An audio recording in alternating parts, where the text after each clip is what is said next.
सोचिए, आज से तकरीबन 5000 साल पहले जब दुनिया के ज्यादातर लोग सादा जिंदगी गुजार रहे थे, मिस्र में ऐसे अजीम अहराम बनाए जा रहे थे जिन्हें देखकर आज भी साइंसदान हैरान हैं। मिस्र के बीचों बीच बहता था दरियाए नील। उस दरिया के बगैर शायद मिस्र की अजीम तहजीब कभी वजूद ही ना पाती। नील ने सहरा के बीच एक सरखेज दुनिया आबाद कर दी थी। तकरीबन 3100 कबले मसीह में मिस्र के मुख्तलिफ इलाकों को एक मुत्तहिद सल्तनत में शामिल किया गया।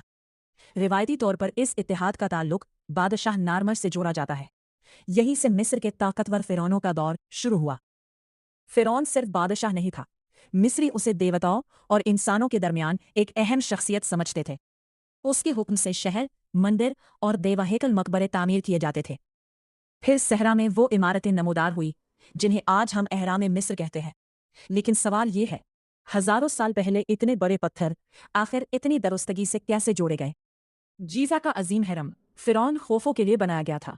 इसकी तामीर में लाखों पत्थर इस्तेमाल हुए, और हैरत की बात यह है कि जदीद मशीनों के बगैर इसे इंतहाई दुरुस्त अंदाज में तामीर किया गया। मिस्रियों का यकीन था कि मौत जिंदगी का इख्तिताम नहीं, इसीलिए वो लाशों को महफूज करते, मकबरों में खाना, जेवरात और दूसरी चीजें रखते थे। इन्हें यकीन था कि ये चीजें अगली जिंदगी में काम आएंगी। लाश को महफूज रखने के लिए मिस्री एक पेचीदा अमल इस्तेमाल करते थे जिससे जिस्म को सड़ने से बचाया जाता था। आज हजारों साल बाद भी कुछ मुमियां हैरत अंगेज तौर पर महफूज हैं। कदीम मिस्र में कई देवताओं की इबादत की जाती थी। रा सूरज से, ओसेरिस मौत और दोबारा जिंदगी से, जबकि होर्स बादशाहत से मुंसलिक था। इनके बारे में अजीबो-गरीब कहानियां आज भी मौजूद हैं।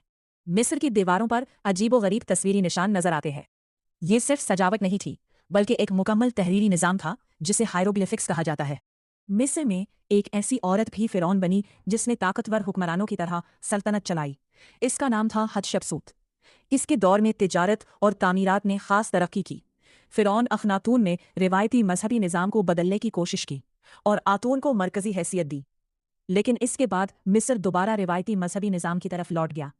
आता है एक कम उम्र फिरौन का नाम तोतनखामुन। इसकी मौत के बाद इसका मकबरा सदियों तक छुपा रहा। 1922 में जब उसे दरियाफ्त किया गया तो अंदर मौजूद खजाने ने पूरी दुनिया को हैरान कर दिया। मिस्र की आखिरी मशहूर हुक्मरानों में से एक थी क्लियोपेट्रा हफ्तम। इसकी जिंदगी सियासत, ताकत और रोम के साथ ताल्लुकात से भरी हुई थी।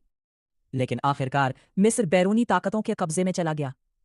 यूनानी हुक्मरानों के बाद मिस्र रोमी सल्तनत का हिस्सा बन गया और कदीम फिरौनी दौर अपने इख्तिताम को पहुंचा।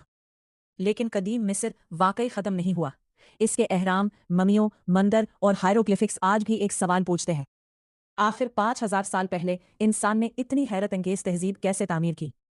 अगर आपको कदीम मिस्र का सबसे बड़ा राज मालूम है तो कमेंट में ज़रूर बताएं, और ऐसी ही दिलचस्प तारीखी वीडियोज़ के लिए सब्सक्राइब करें।